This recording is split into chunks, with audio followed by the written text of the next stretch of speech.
भारत में UPSC exam की क्या इंपॉर्टेंस है ये हम सभी जानते हैं। यूपीएससी एग्जाम को क्लियर करने के लिए जो मेहनत करनी पड़ती है उसे एक तरह की तपस्या भी कहा जा सकता है। यूपीएससी से जुड़ी हर खबर बड़ी मानी जाती है और इन दिनों यूपीएससी से जुड़ा एक मामला खूब चर्चा में है, जिसे लेकर पूरे देश में इस वक्त बात हो रही है। हम बात कर रहे हैं ट्रेनी आईएएस अधिकारी पूजा खेडकर की, जिन पर काफी गंभीर आरोप लगे हैं। पूजा खेडकर ने साल 2021 में यूपीएससी परीक्षा पास की थी। इसमें उन्होंने 841वीं रैंक हासिल की थी। ट्रेनिंग के बाद जून 2024 में उन्हें पुणे कलेक्टर ऑफिस में अपनी पहली नियुक्ति मिली थी। यह नियुक्ति भी ट्रेनिंग का ही हिस्सा थी, लेकिन उन पर लगे आरोपों और जांच के बीच महज 1 महीने में ही उनका ट्रांसफर वाशिम कर दिया गया। पूजा खेडकर पर आरोप है कि उन्होंने दृष्टि बाधित और मानसिक रूप से बीमार होने का प्रमाण पत्र जमा करके यूपीएससी परीक्षा में हिस्सा लिया था।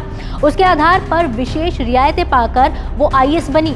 यदि उन्हें ये रियायत नहीं मिलती तो यूपीएससी क्लियर करना असंभव होता। पूजा पर आरोप है कि चयन के बाद पूजा को मेडिकल जांच से गुजरना था, लेकिन उन्होंने इसे भी टाल दिया। उन्होंने विभिन्न कारणों से मेडिकल परीक्षण से इनकार कर दिया। इसके अलावा पूजा पर निजी गाड़ी पर लाल बत्ती लगवाना, ट्रेनी होते हुए पर्सनल स्टाफ और केबिन की मांग करना, उम्र को लेकर फर्जीवाड़ा करना, गाड़ी पर महाराष्ट्र सरकार लिखवाना और पद का दुरुपयोग करने के आरोप लगे हैं।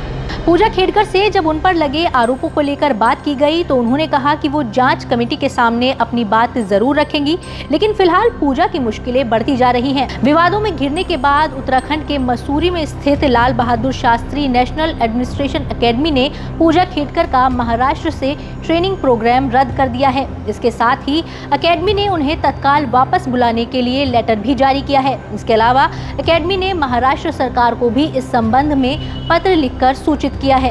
आपको बता दें, अगर पूजा खेडकर विभागीय जांच में दोषी पाई जाती हैं तो उन पर कानूनी कार्रवाई की जा सकती है। उनके खिलाफ एक चार्जशीट बन सकती है जो चीफ सेक्रेटरी को सौंपी जाएगी।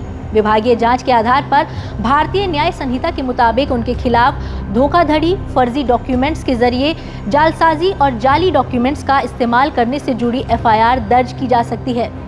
अगर पूजा खेडकर पर लगे आरोप साबित हो जाते हैं तो उन्हें जेल जाना पड़ सकता है। यूपीएससी उन्हें पद से बर्खास्त करने की कार्रवाई भी कर सकता है। हालांकि एक आईएएस अधिकारी की नियुक्ति राष्ट्रपति करते हैं, इसलिए बर्खास्तगी के लिए भी राष्ट्रपति की मंजूरी जरूरी होती है। इसलिए फाइल को राष्ट्रपति भवन भेजा जाता है। इस कार्रवाई के दौरान दोषी अधिकारी से सभी लाभ और सैलरी वापस ले लिए जाते हैं। पूजा के साथ उनके माता पिता पर भी गंभीर आरोप लगे हैं। पुलिस ने काफी कोशिश के बाद उनकी मां मनोरमा खेडकर को हिरासत में ले लिया है। उनकी मां पर पिस्तौल से किसानों को डराने धमकाने का आरोप है, जबकि पिता दिलीप खेडकर की तलाश में पुलिस लगातार जुटी हुई है। उनके पिता पर किसानों के जमीन हड़पने जैसे संगीन इल्जाम लगे हैं।